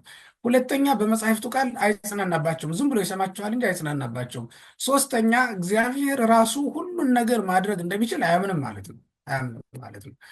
ስለዚህ አንድ ሰው በክርስትና ውስጥ እየኖረ ከተጨነቀ እነዚህ ነገሮች እንደጎደሉት ማሰብ አለበት። ቃሉን የማይሰማ ከሆነ በምን ሊጽናና ይችላል? ምክንያቱም ቃሉን ቢያነብማ ምን ይላል ቃሉ? የአንደኛ ጴጥሮስ መልእክት ምዕራፍ 5 ላይ ስትመለከቱት ቁጥር 7 ላይ የሚያስጨንቃችሁን ሁሉ በእርሱ ላይ ጣሉ ነው የምትለው መጽሐፏ። የሚያስጨንቃችሁ ሁሉ በእርሱ ላይ ጣሉ፣ እርሱ ስለ እናንተ ያስባልና ነው የሚለው ቅዱስ ጴጥሮስ። እርሱ ስለ እናንተ ያስባልና። መጽሐፍትን ብታነቧቸው እኮ በጨነቃችሁ ጊዜ ይህንን ሲሏችሁ ታገኟቸዋላችሁ። ስለዚህ በእውነት ቅዱስ መጽሐፍ ውስጥ ያለውን እግዚአብሔርን ካወቅ ነው መቼም ልንጨነቅ አንችልም። ምክንያቱም መጽሐፍ ቅዱስ ውስጥ ያለው እግዚአብሔር እኮ ምን የሚል አምላክ ነው? መጽሐፍ ቅዱስ ስትመለከቱ እኒህ ሰዎች እንደተራቡ ሊሄዱ አልፈልግም ያሳዝኑኛልና የሚል መጽሐፍ ላይ ተጽፏል። የማቴዎስ ወንጌል ምዕራፍ 14 ላይ ስትመለከቱ ያሳዝኑኛል ሲል ትመለከቱታላችሁ። አይገርም? መጽሐፍ ቅዱስ ውስጥ ያለውን እግዚአብሔርን ብናውቀው በፍጹም ከመጨነቅ እንወጣለን። አሁን ምንድን ነው የሚያስጨንቀን ነገር? የመብል ጉዳይ ነው? የስራ ጉዳይ ነው? የእድሜ መድረስ የጾታ ጉዳይ ነው? ወይስ ምንድን ነው የሚያስጨንቀን? ወይስ የሰራነው ኃጢአት ነው? አንዳንድ ጊዜ የሰራነው ኃጢአትም እረፍት ይነሳንና በእግዚአብሔር ዘንድ እንደሚያስፈርድብን ስናምን እሱም ደግሞ እረፍት ይነሳናል። ግን በእውነት መጽሐፍ ቅዱስን ብንመለከት ለእሱም ደግሞ መፍትሄ እናገኝለታለን። ምክንያቱም እግዚአብሔር ኃጢአተኞችን ሲያባርር አይተነው አናውቅም። ኃጢአታቸውን የማያምኑትን እና ንስሐ የማይገቡትን ነው እንጂ እግዚአብሔር የሚጠላው ኃጢአታቸውን አምነው የመጡትን እግዚአብሔር በክፉ ቃል ሲናገራቸው ሰምተን አናውቅም። እንደውም በሉቃስ ወንጌል ምዕራፍ 15 ላይ የተጻፈው ቁጥር 11 ላይ የተቀመጠው ያ ታሪክ እንደምታውቁት የጠፋው ልጅ ቤት ከነበሩት ይልቅ የተሻለ ጸጋ እንደተቀበለ አታዩም እንዴ? ቤት ከነበሩት ይልቅ ሜሉ ጌቹ ታርዶ ወይም ደግሞ ያረደው የሰባው ታርዶለት ተወራርዶለት ጠጅ ተጥሎለት ድግስ ተደግሶ ጎረቤት ሁሉ ተጠርቶ ትልቅ ደስታ እንደተደረገ አታውቁም እንዴ? ያኮ ማለት በዓለም ሂዶ ሁሉን ገንዘብ የጨረሰ ነው። ወደ ዓለም ሄዶ ሁሉን የጨረሰ ነው። አሁን እዚህ መካከል ይህን ቃል የሚሰሙ ዓለማውያን ሰዎች ሊኖሩ ይችላሉ። በብዙ ነገር እግዚአብሔርን ያስቀየሙ ሰዎች ሊኖሩ ይችላሉ። ከሴቶች ጋር ባላቸው ግንኙነት፣ በመጾምና መጸለይ ባለመቻላቸው ምክንያት፣ በዕለተ ሰንበት ቤተ እግዚአብሔር ሄደው እግዚአብሔርን በጸሎት በአምልኮ ባለማግኘታቸው ምክንያት፣ በሌላም ምክንያት እግዚአብሔርን ያሳዘኑ ሰዎች ሊኖሩ ይችላሉ። ግን በእውነት እግዚአብሔር ምንድን ነው የሚለው? በምድር ላይ እንደ እግዚአብሔር ቸር ከወዴት ልናገኝ እንችላለን? መጽሐፍ ቅዱስ ውስጥ ያለውን እግዚአብሔርን ካወቃችሁት አትጨነቁም። አሁን እኛ ብዙ ጊዜ የምናውቀው እግዚአብሔር መጽሐፍ ቅዱስ ውስጥ ያለውን አይደለም። አሁን እግዚአብሔር የምንለው መጽሐፍ ቅዱስ ውስጥ ያለውን አይደለም። ለዚህም ነው እንደው ጨካኝነቱ ነው ብቻ ነው የሚታየን እንጂ ቸርነቱ አይታየን። ወይም ደግሞ በሌላ መንገድ ቸርነቱን ብቻ እያየን ሁሉ ጊዜ ኃጢአት ስንሰራ የምንኖር አይነት ነን። ይሄ ማለት መጽሐፍ ቅዱስ ውስጥ ያለው እግዚአብሔር መፍረድ በሚያስፈልገው ጊዜ መፍረድ የሚችል፣ ይቅር ማለት በሚያስፈልገው ጊዜ ደግሞ ይቅር ማለት የሚችል አምላክ። ይሄ ማለት ምንድን ነው? ቸርም ነው ቁጡም ነው ማለት ነው። ይቆጣልም ይራራልም። መጽሐፍ ቅዱስ ውስጥ ያለው እግዚአብሔር ነው። ስለዚህ ሰዎች መቆጣጠር የማይችሉት ጭንቀት ይመጣባቸውና ለዚያ ተላልፈው ይሰጣሉ ማለት ነው። ለዚህ ሁሉ የሚያበቃቸው ደግሞ የሚሰሩት ኃጢአት ነው። አሁን በጉልምስና ወራት በግብረ አውናን የሚኖር አንድ ክርስቲያን ሁልጊዜ ሲጨነቅ ነው የሚኖረው። ጥያቄው መምህር ባገኘ ቁጥር ያችን ጥያቄ ነው የሚጠይቃት። ግን ከዚያ መውጣት ደግሞ አይችልም። በቃ ከዚያ መውጣት አይችልም። መምህር ባገኘ ጊዜ ሁሉ ግን በቃ እንደው ይሄ ነገር እንዴት ነው? ድንግልናን ያሳጣል ወይ? እንዲያው ይሄ ነገር እንዴት ነው? ከእግዚአብሔር መንግስት ይለያል ወይ? በቃ ይህን ነው የሚለው ማለት ነው። ይህን ነው የሚለው እና ከዚህ መውጣት ነው ዋናው ትልቁ ነገር። ሆኖም ግን መጽሐፍ ቅዱስ ውስጥ እግዚአብሔር ያለውን እግዚአብሔርን ስናውቀው ደግሞ ለጭንቀታችን በጣም ብዙ መፍትሄዎች ስለምናገኝ መጽሐፍ ቅዱስ የምናነብ ልንሆን ይገባናል ማለት ነው። ስለዚህ አሁን በጭንቀት ውስጥ የምትኖሩ ሰዎች ወይም ደግሞ ጭንቀት የጸናባቸው ሰዎች ማድረግ ያለባቸው ሶስት ነገሮችን ነው። አንደኛው መጽሐፍ ቅዱስን መመልከት ይኖርባቸዋል። ሁለተኛው የመምህራንን ትምህርት ወይም ደግሞ ስብከት መስማት ይኖርባቸዋል እንደ መድኃኒት ስለሚያገለግላል። ሶስተኛው መጸለይ፣ በጣም ደግሞ ደጋግሞ መጸለይ በጣም በእርግጥ በኋላ ላይ መፍትሄ እናመጣለታለን። በዋናነት ግን እነዚህን ሶስት ነገሮች ሊያደርግ ይገባዋል አንድ ሰው በጭንቀት ውስጥ ሲኖር ማለት ነው። የሚገርማችሁ በየትኛውም የእድሜና የኑሮ ሁኔታ ውስጥ ብትመለከቱ ይሄ እንደምታዩት እንዲህ ባለ ህይወት ውስጥ የሚኖር ነው። ይሄኛው ደግሞ ከዚህ በተሻለ ሁኔታ የሚኖር ነው። ግን ያው የሚኖርበት ሁኔታ እና እድሜ ከጭንቀት ሊያወጣ አልቻለም። እንዲያውም ራሱን ታሞ ራሱን ይዞ ነው የምትመለከቱት። እና እንዲህ ባለ ሁኔታ የሚኖሩ ሰዎች ሊኖሩ ይችላሉ። እና ከዚህ ለመውጣት ከሃይማኖት ውጭ ሌላ ምንም ነገር ሊያድናቸው የሚችል ነገር የለም። እውነት ለመናገር በዓለም ውስጥ መድኃኒት ነው ሊሰጧቸው የሚችሉ ወይም የሚዋጥ መድኃኒት ሊሰጧቸው ይችላሉ። እሱ ደግሞ ሌላ ችግር ነው ይዞባቸው የሚመጣው፣ ላያድናቸውም ይችላል ማለት ነው። እና በሃይማኖት የሚኖር ሰው ግን ምንጊዜም ጸንቶ ነው የሚኖረው። እንዲህ 3 ደቂቅ ወደ እሳት ሲወረወሩ እንኳን ፊታቸው ላይ እኮ መጨነቅ አይታይባቸውም ነበር። አሁን ሰማዕታት ወደ መታረጃ ስፍራቸው ሲወሰዱ በፊታቸው ላይ ግን የሀዘን ስሜት አይታይባቸውም ነበር። ወደ ሰርግ ቤት እንደሚሄድ ሰው ደስ እያላቸው ይገቡ ነበር ይላል። እንዲያውም የሐዋርያት ሥራ ምዕራፍ 4ን ስትመለከቱ ከአደባባይ ሲወጡ ደስ እያላቸው ወጡ ይላል። በጥፊ መቷቸው ነው የሚለው። በጥፊ መቷቸው፣ አሰሯቸው። ከዚያ ከአደባባይ ክስ ሲሰሙባቸው ወይም ሲከሷቸው ቆይተው ውጡ ሲሏቸው ደስ እያላቸው ወጡ ይላል። ለምን? መንፈስ ቅዱስ ክብሩ እንዳሳተፋቸው ስለሚያውቁ ነው እንደዚህ ያሉት። እና በመንፈስ ቅዱስ የሚኖር ማንኛውም ክርስቲያን በጎደለው ነገር አይጨነቅም ማለት ነው። አጣው፣ ጎደለብኝ፣ መንገድ አልስተካከላለኝ ብሎ አይጨነቅም። ምክንያቱም እሱን የሚያስደስተው ምንጊዜም ሃይማኖቱ ስለሆነ። ሌላው መባከን ይመጣበታል። አሁን በእንደዚህ አይነት ቅድም ያልናቸውን እነዚያን ሁሉ ችግሮች በህይወቱ የሚያስተናግድ ሰው በህይወቱ መባከን ነው ሁልጊዜ። ደግሞ የሚገርመው የማይጨብጠውን ነው የሚያሳድድ። እንደ ጥላ ያለውን ነገር ነው የሚከተል። ዓለም እንደ ጥላ ናት። እሷን ሲከተል አሁን የምትመለከቱት ስዕሉ ላይ እንደ ጥላ ነው የሚከተል። ጥላውን ነው የሚከተለው። ሊይዘው ይችላሉ። ሲከተለው ሲሸሽ፣ ሲከተለው ሲሸሽ መጨረሻቸው ጥፋት ነው የሚሆነው ማለት ነው። ልቡ ፈንድቶ ነው የሚሞተው። ዓለምም ልክ እንደዛ ናት። እና የሚይዛት እየመሰለው ሲሄድ ሲሄድ ሲሄድ ሲሄድ ነው የሚኖረው ማንኛውም ሰው። አሁን በወጣትነት ዘመን የማንሞክረው ነገር የለም፣ ልንጨብጠው የማንፈልገው ነገር የለም። ግን ልንከተለው ልንይዘው ስንሄድ ሲሸሽ፣ ልንይዘው ስንሄድ ሲሸሽ ነው የሚኖረው። አሁን ብዙ ሰዎች ስልጣን ሳገኙ ይመለሳለሁ ብለው ነበረ ከቤተ ክርስቲያን የራቁት። ግን ስልጣን ሲያገኙ ደግሞ እንደገና ሌላ የሚይዙት ነገር ታያቸውና አሁንም ቀጠሉ ማለት ነው ወደዚያ። አንዳንድ ሰዎች አሁን በእናንተ ደረጃ ላይ በነበሩበት ሰዓት አላሰቡትም እንዲሁኝ እቀራለሁ ብለው። አሁን ፕሮፌሰር የሆኑ ሰዎች ከሃይማኖት እንደወጣው እንዲሁኝ እቀራለሁ ብለው አላሰቡም ነበረ። የትምህርት ደረጃቸው ከፍ ባለ ቁጥር ተመልሰው የሚመጡ ነበር የመሰላቸው እና ከቤተ እግዚአብሔር እየራቁ እየራቁ እየራቁ ሄዱ ማለት ነው። እየራቁ በሄዱ ቁጥር ምን ይሆናል? የነበሩበትን እየረሱት ያልነበሩበትን አዲስ ዓለም ደግሞ እየተመለከቱ ያንን ለመያዝ ሲከተሉ ዓለም ሰፊ ናት። እውነት ለመናገር በዚህ ሰፊ ዓለም ውስጥ ስትኖሩ ልትጨብጡት የሚያስፈልጋችሁን ነገር ወደፊት ታሳያቸዋለች። አለ ልክ ጌም በሉት። አሁን ጌም ተሳስታችሁ ጌም ኦቨር ካላላችሁ በስተቀር አይዘጋባችሁም። ይህን ስታሸንፉ እየሸለማችሁ እያባበለ ወደ ውስጥ ማሪዟችሁ ሄደው ተጨማሪ ሌላ ጨዋታ እያመጣላችሁ ያልቃል። ሊያልቅ አይችልም። ፌስቡክ ትመለከቱ አንብቤ ጨርሰዋለሁ የምትሉት አይደለም። እንደ መጽሐፍ በቃ ሲሄድ ሲሄድ ሲሄድ ሲሄድ ነው የሚሆነው። በቃ ሌሊቱ ሙሉ ለምን ስታነቡ አታድሩ? እንዳለ ሲሄድ ያድራል ማለት ነው። የዚህም ዓለም ጉዳይ ልክ እንደዚያ ነው። እኔ እውነት ለመናገር ዛሬውኑ ከዛሬ ጀምሮ ያላችሁበትን አጽንታችሁ መያዝና ማገልገል ካልቻላችሁ የትምህርት ደረጃ ሲያድግ ትምህርቴን ስጨርስ 2 ዲግሪ 3 ዲግሪ ሲይዝ እመለሳለሁ ብላችሁ ከገባችሁ ልክ እንደዚህ ሰው ነው የምትሆኑት። የማትደርሱበት ጥላ ከፊት ከፊት እየቀደመ እየታያችሁ እሱን ለመያዝ ስትቀጠሉ ነው የምትውሉት ማለት ነው። አዝማሪው እኛ ሀገር ላይ ምን አለ ነው የሚባለው? አባይ ወንዝ ዳር ተቀምጦ ውሃው ሞልቶበት አገኘው ሊሻገር ሲሄድና ውሃው ዳር ላይ ቆሞ መሰንቆውን እየገዘገዘ ለዚያ ውሃ ዝማሬ ያቀርብለታል። እና ሰዎች መጥተው አዩትና ምን እያደረግክ ነው አሉት። እንዲያው ራርቶ ቢያሻግረኝ ብዬ ነው እንጂ አይ የሰማው እየሄደ ያልሰማው እኮ ነው እየመጣ ያለና ተጫውቶብሃል እኮ አሉት ይባላል። እና አሁን በዓለም ዘንድ ልክ እንደዛ ነው። የማትጨብጡ የማይራራላችሁ ክፉ ዓለም ውስጥ ነው ያላችሁ። ክፉ ዓለም ውስጥ ነው ያለ። ከገባችሁ መመለሻው በጣም ይጨንቃችኋል ማለት ነው።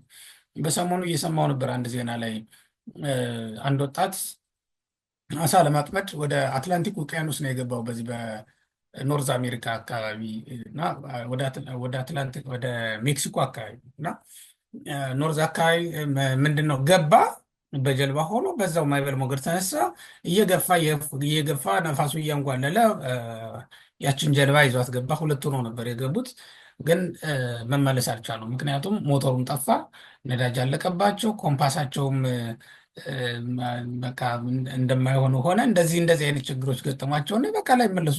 ከሰማዩ በቀር የሚታይ ነገር የለም። መሀል ውቅያኖስ ላይ ደርሰዋል ማለት ነው። በእነሱ ዘንድ የሚያልፍ አውሮፕላንም የለም፣ ሌላ መርከብም የለም። ስለዚህ ምን ያህል ጊዜ ቆዩ?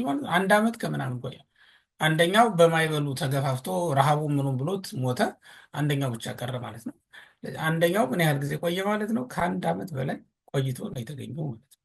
ከሰው ተለይቶ ልክ ዓለም እንደዚህ ናት። እየገፋች መሀል ታደርሳችሁና በኋላ ግን መመለሻው ይጠፋባችኋል ማለት ነው። ዛሬ ይህን ጊዜ ቃሉን እየሰማችሁ ሳለ ዛሬ አሁኑኑ የቤተክርስቲያን መዓዛ ካጠገባችሁ ሳይለይ ዛሬ አሁኑኑ የንስሐ አባት ሳላችሁ ዛሬ አሁኑኑ ካህን አጠገባችሁ እያለ አገልግሎት መጀመር አለባችሁ። ዛሬ ያልጀመራችሁትን ነገ ጀመራችሁ ብላችሁ እንዳታስቡ። ስትባክኑ ነው የምትሞት። የህልም ሩጫ በሉት። ከዛ በኋላ በህልማችሁ ስትሮጡ አሁን አጠገባችሁ የተኛ ሰው እንኳን መጥቶ ሊያድናችሁ አይችልም አይደል? አጠገባችሁ ያለ ሰው በህልማችሁ የሚደርስባችሁን ስቃይ አውቆ ቀስቅሶ ሊያድናችሁ አይችልም። እንደዚያ ሁሉ አጠገባችሁ ያሉ ሰዎች እንኳን ሊያድኗችሁ የማይችሉበት ከፍተኛ የሆነ ስቃይ ውስጥና ጭንቀት ውስጥ ነው የምትገቡት ማለት ነው። ከፍተኛ ስቃይ ውስጥ ትገባላችሁ። ስለዚህ ዛሬውኑ ባላችሁበት ሆናችሁ እያስተዋላችሁ መሄድ ይኖርባችኋል ማለት ዛሬውኑ እያስተዋሉ መሄድ በጣም አስፈላጊ ነገር ነው ለማለት ነው። በህይወታቸው ሙከራ እንጂ ፍጻሜ እንዲያጡ ያደርጋቸዋል። እንዲህ አይነት ሰዎች ብዙ ጊዜ በሙከራ ነው የሚጨርሱት እድሜያቸው እንጂ ፍጻሜ ሲያገኙ አይታዩም። የተመኙት ደረጃ ላይ የሚደርሱ ይመስላቸዋል፣ ግን ደግሞ ሳይደርሱ ይቀራሉ። አሁን ደግሞ የሰልፍ ኮንፊደንስ የሚባል ነገር አለ። በዚህ አማካኝነት በቃ ችላለሁ እያለ ይቀጥላል። ግን እዛ ደረጃ ላይ ሳይደርስ እንዳሰበው እንዲሁ ሞት ይመጣበታል ማለት ነው። ስኬት ቢያገኙም እንኳን ደግሞ ምን ይፈጠራል? ደስታ እንዲያጡ ይገደዳሉ። ስኬቱ ይመጣል፣ ግን ደስታውን አጥቶ ይመጣል ማለት ነው። አሁን እንደ አውሮፓ ፀሐይ በሉት። የዚህ ሀገር ፀሐይ ትወጣለች፣ ግን ብርሃን እንጂ ሙቀት የሌላት ሆና ትመጣለች ማለት ነው። እኛ ሀገር ላይ ቢሆን ኖሮ በወጣችበት ቅጽበት ሁሉን አሞቃ ነው የምትሄዱ አይደል? ምድሩን፣ ውሃውን ሁሉን አሞቃ ትመለሳለች። እዚህ ግን ትወጣለች፣ ኃይሏን አጥታ ትወጣለች ማለት ነው። ኃይሏን አጥታ ትወጣለች። የምታገኙት ስኬትም ከእግዚአብሔር ተለይቶ ከሆነ ደስታውን አጥቶ ነው የሚመጣው። ልክ ይሄ አሁን ከሱፐርማርኬት የምትገዙት ወተት ወይም ወተት በራሱ ቅቤው ይወጣል አለ። ቅቤ የሌለው ቅቤው ተለይቶ ወጥቶ ወተት ተብሎ የሚሸጥላችሁ አለ። ልክ እንደዚያ ሆኖ ይመጣል ስኬት። ደስታ አልባ ሆኖ ይመጣል ስኬት። ደግሞ ደስታ አልባ ሲሆን በጣም ተመልከቱት። አያችሁት? ደስታ አልባ ሲሆን ምን ያህል ከባድ እንደሆነ። አሁን የለበሳችሁት ጃኬት የሚሞቅ ነገር ከውስጡ ባይኖረው ዝም ብሎ ወርቃን ለመሸፈን ብቻ ቢሆን ብርዱን ትችሉታላችሁ? ለሰው የምትታዩት ለብሳችሁ ነው፣ ግን ብርዱ የሚሰማችሁ ደግሞ እናንተን ነው። አይታችሁታል ምን ያህል ከባድ ስቃይ እንዳለው በውስጡ። ስኬትም ልክ እንደዚያ ነው። አንዳንዱ ሰው በትዳር ጥሩ ሚስት አግኝቶ ሊሳካለት ይችላል። ትምህርቱን በደንብ ጨርሶ ሊሳካለት ይችላል። ግን ደስታ አልባ ከሆነ ምን ጥቅም አለው? ምንም ጥቅም የለውም ማለት ነው። እና እውነት ለመናገር ደስታ አልባ ስኬት ከማግኘት ምንም ስኬት ሳያገኙ መኖር እጅግ የተሻለ ነው የሚሆነው ማለት ነው። እና ስኬት ከደስታ ውጭ እንዲመጣ ይደረጋል። እዚህ መጽሐፍ ላይ የተጻፈውን ተመልከቱት ሁላችሁም ታሪኩን መጽሐፍ ቅዱሳችሁ ላይ እነሆ በዓይኖቹ ታያለህ ከዚያም አትቀምስም ይለዋል። በኤልሳ ዘመን የተደረገ ታሪክ ነው። ሰማርያ በረሃብ በተመታች ጊዜ ነቢዩ ኤልሳ እንደ ትንቢት ተናገረ። ዛሬ ነገ እግዚአብሔር የሰማይ መስኮቶች ይከፍታል፣ ምድርም ታበቅላለች ብሎ ተናገረ። ገበያው ይጠግባል ብሎ ነበር የተናገረው። ግን አንዱ የነቢዩን ቃል አላገጠበት። እግዚአብሔር እንደው የሰማይ መስኮቶችን ዛሬ ከፍቶስ ቢያድር እውነት ለመናገር ይሄ አንተ የምትለው ነገር ሊፈጸምልን ይችላል ብሎ ተናገረ ይላል። እና ነቢዩ ምን አለው? ያንን ሰው ትሬያ ወይ ትበላ በአይነት ያለ ግን አትበላም ብሎ ተናገረው ማለት ነው። እና አንዳንዱ ሰው ስኬት የሚባለው ደረጃ ላይ ይደርስና የማይበላው ሀብት ነው የሚያገኘው ማለት ነው። የማይደሰትበት ነው። አሁን ሀብት ይኖረዋል ግን አይበላውም። ስኳር አለበት፣ ጉበት አለበት፣ ምን አለበት እየተባለ እሱ የማይበላው ይሆናል ማለት ነው። እና ስትለምኑ ዛሬ መለመን ያለባችሁ የሚጠቅመኝን ብቻ ስጠኝ ብላችሁ መጠየቅ ያለባችሁ ማለት ነው። የማይጠቅምን ነገር ቢሰጠን ማየት እንጂ መብላት ማንችል ነው የምንለው ማለት ይሄ ነቢዩ ኤልሳዕ እንደተናገረው ነው የሚሆነው ማለት ነው ፍጻሜያችን። ከዚህ ሁሉ ለመውጣት እንደው ምን ብናደርግ ይሻላል? የተወሰኑ አንድ ሶስት ወይ ሁለት ነጥቦችን ብቻ ነው ማንሳት የምንፈልገው። ከዚህ ሁሉ ለመውጣት ምንድን ነው ማድረግ ያለብን የሚለውን እኔ አንደኛው ልባችንን ሕያው የሚያደርግ እምነት ሊኖረን ይገባል። ልባችን ሕያው እንዲሆን ልብ በሉ። ልባችንን ሕያው የሚያደርግ እምነት እምነት ብቻ አይደለም፣ ልባችንን ሕያው የሚያደርግ እምነት ነው ሊኖረን የሚገባው። ሰው በሕይወት እያለ ልቡ በውስጡ ሊሞትበት ይችላል።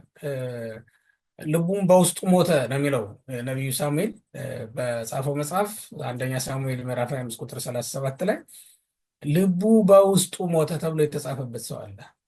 በመጠጥና በስካር አብዝቶ በመብላትም ደስታን በልቡ ይዞ ሲኖር እነዚህ ሁሉ ድንገት ሊጠፉ የሚችሉ በመሆናቸው ልቡ በሐዘን ይሞታል ይላል። የህይወት መውጫ ልብ ነው። ልቡ ከሞተ ደግሞ ህይወት ከወዴት ሊያገኝ ይችላል? ያለ ሃይማኖትም መዳንን የሚያስገኝ ሌላ ምንም ነገር የለም። ሃይማኖት መጀመሪያ የምንቀበለው በልባችን ስለሆነ አስቀድሞ ልባችንን ሕያው በማድረግ ስራ ይጀምራል። ሲጀመርም ሃይማኖትን በልባችን ነው የምንቀበለው። በልባችን አምነን በአፋችን እንናገረዋለን ማለት ነው እና በልባችን ያኖርነው አፋችንን ይቀድስልናል። በአፋችን የተናገርነው ህዋሳቶቻችንን ሁሉ ይቀድስልናል ማለት ነው። ሃይማኖት ልክ እንደዛ ነው። በልብ ይቀመጣል፣ በአንደበት ይነገራል ወይም ይመሰከራል፣ ሌሎችን ህዋሳት ይቀድሳል ማለት ነው። ሌሎችን ህዋሳት በልባችን ያለው ሃይማኖታችን ሲቀድሳቸው እጃችን ይመጸውታል፣ እግራችን ወደ ቤተ እግዚአብሔር ይሄዳል፣ አይናችን ቅዱስ መጽሐፍን ይመለከታል፣ ጆሮአችን ቃለ እግዚአብሔር ይሰማል ማለት ነው። እንዲህ ባለ ሁኔታ ህዋሳቶቻችን ሁሉ የእግዚአብሔር አገልጋዮች መሆን ይችላሉ ማለት ነው እና ልቡ ለሞተበት ሰው ወዮለት። በእውነት ልቡ የሞተበት ሰው በጣም ልቡ የሞተበት ሰው ማለት ነው የሃይማኖት ፍቅር ጨርሶ ከልቡ የጠፋ ማለት ነው። የሃይማኖት ፍቅር ጨርሶ ከልቡ የጠፋ አይነት ሰው እና በዋናነት የሚያስፈልገን ልባችንን ሕያው የሚያደርግ እምነት ነው ሊኖረን የሚገባ። ልባችንን ሕያው ሊያደርግ የሚችል እምነት ሊኖረን እንዲገባ ነው የሚያሳስበው። ይሄ እንደ አንድ መፍትሄ ብንወስደው፣ ቅድም ታላቅ አእምሮ ያላት ያቺ ሴት በውስጧ የነበረው እምነቷ ነው።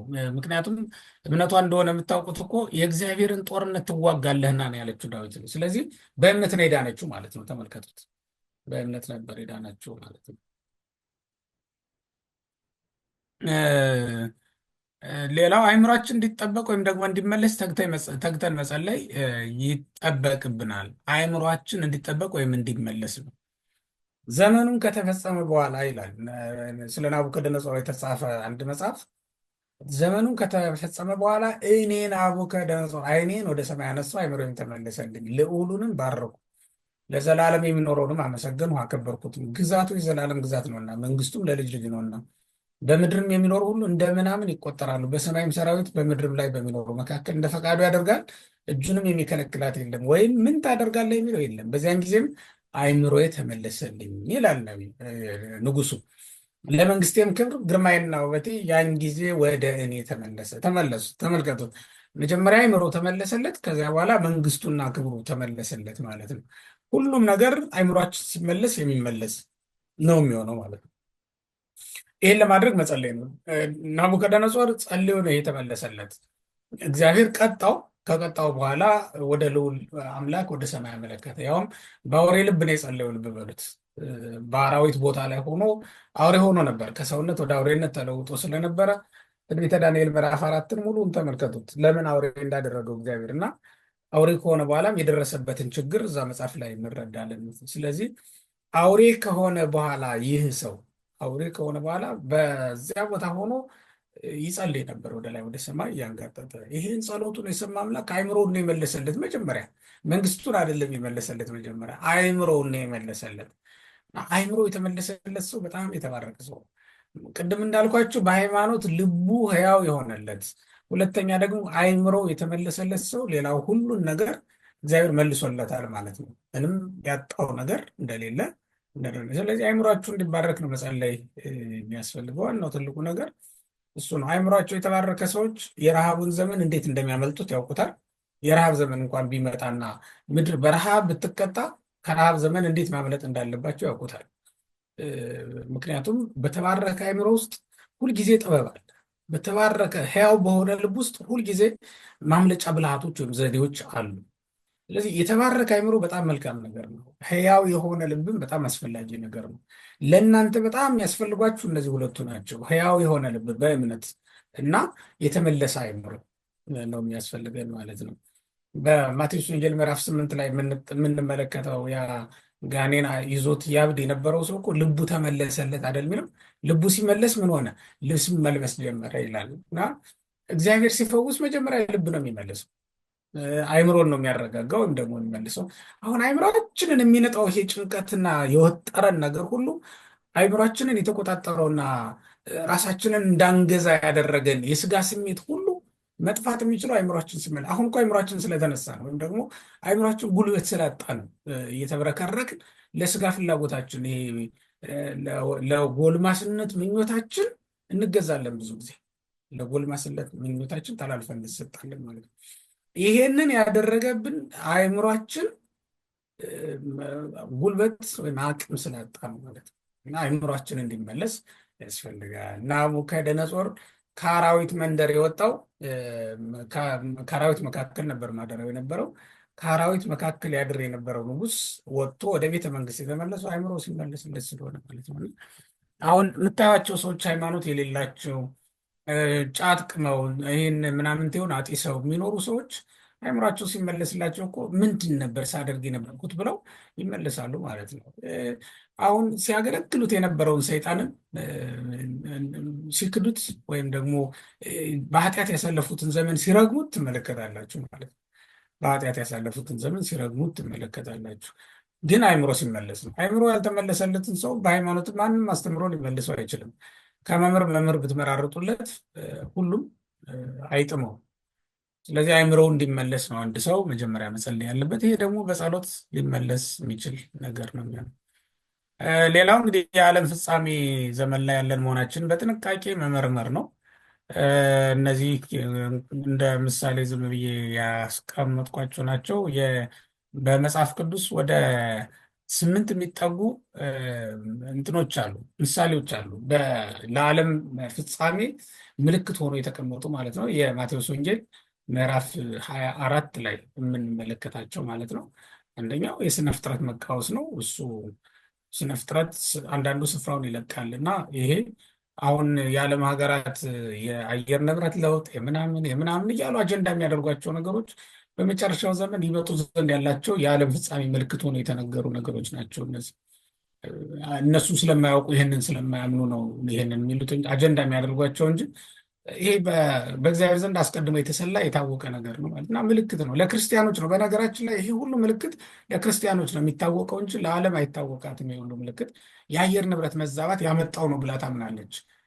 የውቅያኖሶች የሆነ ነገር መሆን፣ የበረዶ ምናምን መሆን፣ እንዲህ ያልን ቀጠለ የተለያዩ ቦታዎች ላይ የእሳት አደጋ መፈጠሩ እንዲህ አይነቱ ቀውስ ነው ብሎ ያምናል ዓለም። የበጀት እጥረት ነው ይሄንን ችግር እንዳንቀርፍ ያደረገን ብሎ ያምናል ዓለም። ግን እንደዛ አይደለም። አሁን የጦርነት መብዛት ይሄ ሌላው ምልክት ነው። የእስራኤል እንደዚህ ባለ ሀያልነት ውስጥ መሆን አንዱ ምልክት ተደርጎ የተጠቀሰው እሱ ነው። እስራኤል በመንግስት ስትደራጅ ስታቆጠቁጥ ማለት በለስ የተባለችው እስራኤል ናት። እሷ ስታቆጠቁጥ ያን ጊዜ የዓለም ፍጻሜ እንደተቃረበ እወቁ ተብለን ነበረ። እየተመለከትን ነው። ከፍተኛ ረሃብ ይሆናል። ይህም ሌላ ወደ 8 ምልክቶች ናቸው ያሉት። እንደውም በእንትን ብታደርጉ የዓለም ፍጻሜ ምልክቶች ብላችሁም እንኳን ብትፈልጉ ዌብሳይቶች ላይ ብዙ ምልክቶችን ልታገኙ ትችላላችሁ። በተለይ 8ቱ ግን ወሳኝ ናቸው ማለት ነው። እሱን መመልከት አንድ ክርስቲያን ይህን ማሰብ ይኖርበታል። እግዚአብሔርን እያገለገለ ከእግዚአብሔር ጋር ለመኖር በሚያደርገው ጥረት የዓለም ፍጻሜ ምልክቶችን በደንብ መረዳት መቻል አለበት። ምክንያቱም የእሳት አደጋ ምልክት ባያችሁ ጊዜ ከአካባቢው ትርቃላችሁ አይደል? ልክ እንደዛ ሁሉ የዓለም ፍጻሜ ምልክቶችን በተመለከትን ጊዜ ከዓለም እየሸሸን ወደ እግዚአብሔር መጠጋታችንን እናውቅበታለን ማለት ነው። እናስተካከል፣ ኑሯችን ማስተካከል እንችላለን። ስለዚህ የአደጋ ጊዜ ምልክቶች ናቸው እነዚህ። በደንብ ምልክቶችን ማጤን ይኖርባቸዋል በእውነት። ይሄ አሁን የምትመለከቱት እኔ ክርስቶስ ነኝ የሚሉት ወይም ደግሞ ብዙ ነቢያት ይነሳሉ ተብሎ የተነገረው ከተባለው ነገር ሁሉ እስካሁን ድረስ እየተደረገ ነው፣ በአብዛኛው እየተደረገ ነው ያለው እና ዮሐንስ በራእይ ያያቸው ጌታም በማቴዎስ 24 ላይ የተናገራቸው ምልክቶች በብዛት እየተደረጉ ነው ያሉት። እያንዳንዱ ክርስቲያን ይሄን በደንብ ማየት አለበት። እያንዳንዱ ክርስቲያን ማየት አለበት። ምክንያቱም ወደ ክርስቶስ ልንጠጋ አሁን ጊዜው በዓለም ውስጥ ምንም ነገር ብናደርግ ማምለጥ የማንችልበት ዘመን ላይ ደርሰናል። ምክንያቱም ዓለም እየተሸነፈች ነው። በአንዳንድ መልኩ ስትመለከቱት በዚህ በሰለጠነ ዓለም ውስጥ የማትቋቋመው ችግር እየመጣባት ነው ዓለም። ይሄ ሆኖ ለምንድን ነው ስንል እግዚአብሔር መምጫው ጊዜ እንደደረሰ ለማስታወቅ ነው። ለክርስቲያኖች ደጅ ላይ ነኝ ደርሻለሁ ለማለት ነው። እኛ ክርስቲያኖች ደግሞ ልብ ማለት